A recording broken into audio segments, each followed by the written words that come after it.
Salut les investisseurs, dans cette vidéo on va analyser un dossier qui m'a été demandé dans le canal Telegram. Vous pouvez le rejoindre via le lien qui se trouve dans le commentaire épinglé de cette vidéo.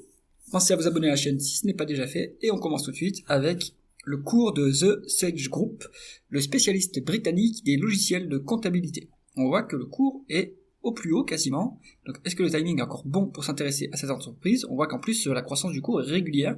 Donc on est apparemment sur un dossier qui a beaucoup de visibilité sur ses bénéfices. Et en fait, la réalité, c'est que oui, ils ont beaucoup de visibilité. Pourquoi?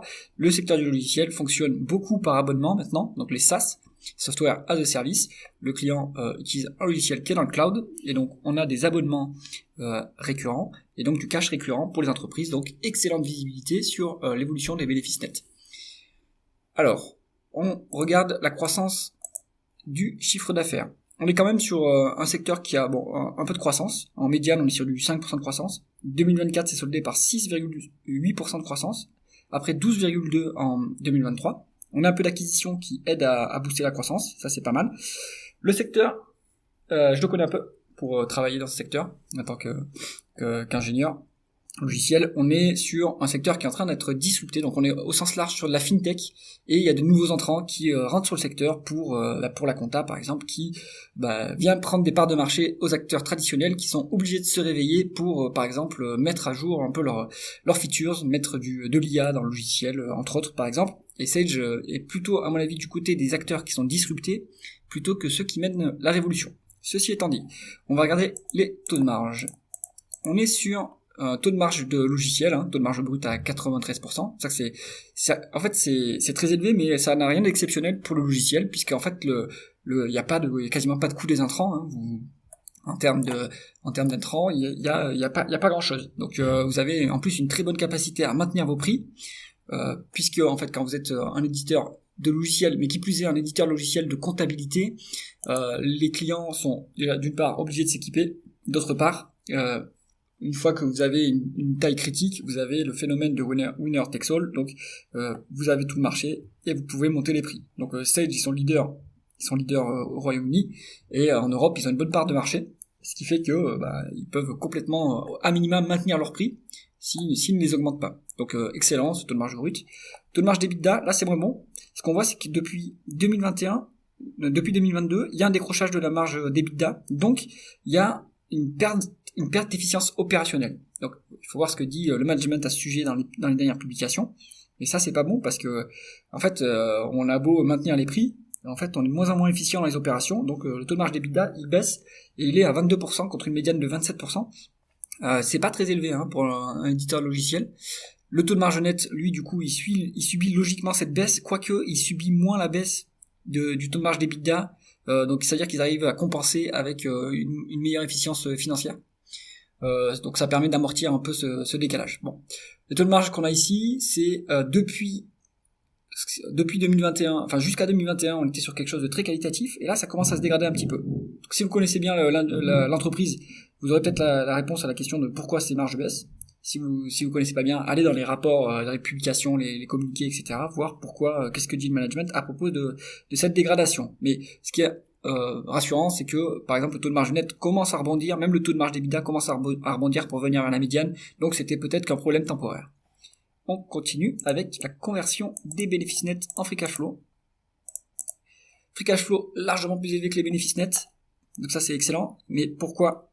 On regarde l'évolution du BFR, on a une évolution favorable du BFR de 1,640 milliard sur 10 ans, donc ça nous aide, ça aide les free cash flow. Ensuite, est-ce qu'on a des moindres dépenses en capital par rapport aux dépréciations amortissements? Oui, c'est le cas depuis 2019 en cumulé.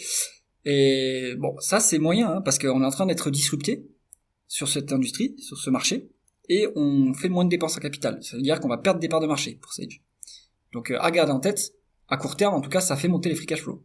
À long terme, peut-être que ça va impacter les free cash flow, les bénéfices nets. Donc ensuite, on regarde, est-ce qu'il y a des other non-cash items? Il y en a pour 1 milliard, donc il faut aller voir le tableau de flux de trésorerie, de quoi il s'agit. Vous n'avez pas toute l'explication ici de pourquoi est-ce que les free cash flow sont plus élevés que les bénéfices nets. Donc si vous voulez connaître la différence, allez dans les tableaux de flux de trésorerie et regardez par vous-même. Nous, ce qu'on utilisera pour valoriser l'entreprise s'il n'y a pas de dette, c'est les free cash flow. Allez, on va continuer avec la rentabilité opérationnelle de l'entreprise. On est sur du 16%.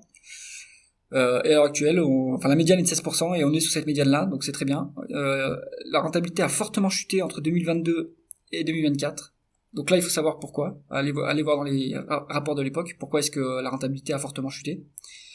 Mais ce qu'on voit, c'est qu'on a bien rattrapé à l'heure actuelle. Cette rentabilité, elle est beaucoup plus élevée que la croissance. La croissance médiane, elle a 5%, alors qu'on a une rentabilité opérationnelle, rendement des capitaux investis de 16%. Donc, on peut largement s'autofinancer, et l'excédent de cash qu'on va avoir, on va soit pouvoir l'utiliser pour faire des acquisitions, soit le rendre aux actionnaires via du désendettement s'il y a de la dette, via des rachats d'actions ou du dividende. On va regarder d'abord si le groupe est endetté. Donc il y a un peu de dette, 551 millions de dettes. D'où est-ce que ça peut venir? Est-ce que c'est à cause des acquisitions? Je pense que c'est le cas, hein. Des acquisitions, on en a fait un petit peu quand même. Ça a pu gonfler le bilan. Est-ce que après c'est une optique d'optimisation financière, de lever de la dette? Ça peut être aussi le cas, hein. Donc à voir pourquoi surtout il y a eu une forte augmentation en 2021. Est-ce qu'il y a une grosse acquisition en 2021? Pas vraiment. Donc s'il y a quand même une acquisition, il y a eu des acquisitions régulières. Donc ça a pu faire monter la dette aussi. Donc à creuser de votre côté. Ce qu'on voit, c'est que ce niveau d'endettement est complètement soutenable. On est à 1,5 fois l'EBITDA, et pareil en termes de free cash flow. Donc il n'y a pas d'urgence à rembourser cette dette-là non plus. La rentabilité, le rendement de l'actionnaire.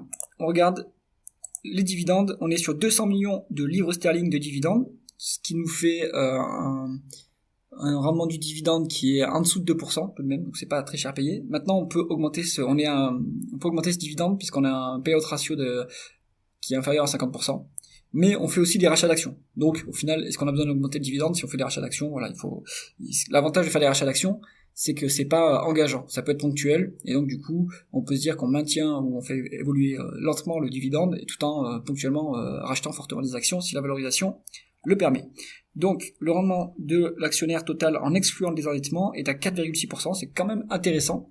On est sur quand même une entreprise qui va devenir un peu mature, on a un peu de croissance, mais ça devient mature.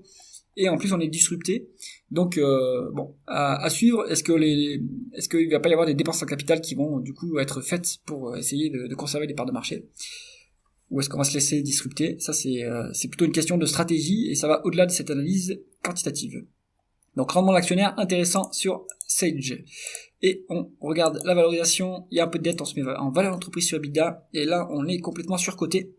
On est à plus de 50% de surcote. Donc pas d'opportunité à ce niveau-là, pas de marge de sécurité, c'est pareil sur les free cash flow.